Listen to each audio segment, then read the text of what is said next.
For non-critical connections, the Long Talk protocol provides unacknowledged service. This type of service generates the least amount of traffic, a single packet. The sending device sends out a single network variable update and expects no response from the receiving device or devices. While this message service type consumes the least amount of resources, it is also the least reliable.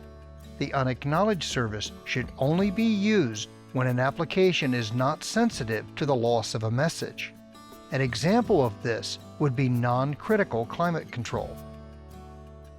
Request response is very similar to the acknowledged service, except the request comes from the receiving device. The response which is generated by the sending device includes a data update requested by the receiving device.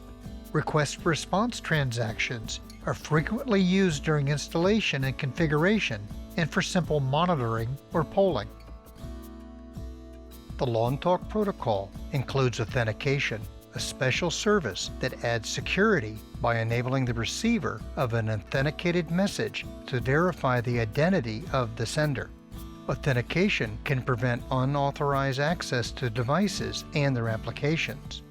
A 48-bit authentication key is loaded into devices that use authentication by a network management tool. This slide illustrates the process. First, the sending device sends a message to the receiving device using the acknowledged service.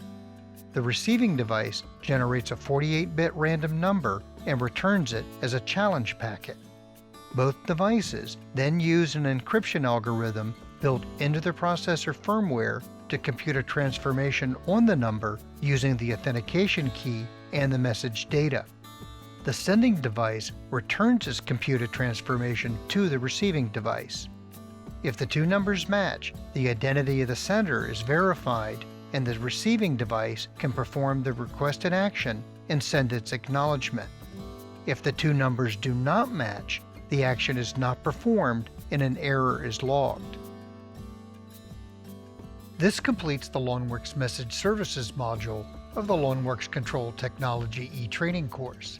The next module of the course will cover functional blocks and profiles.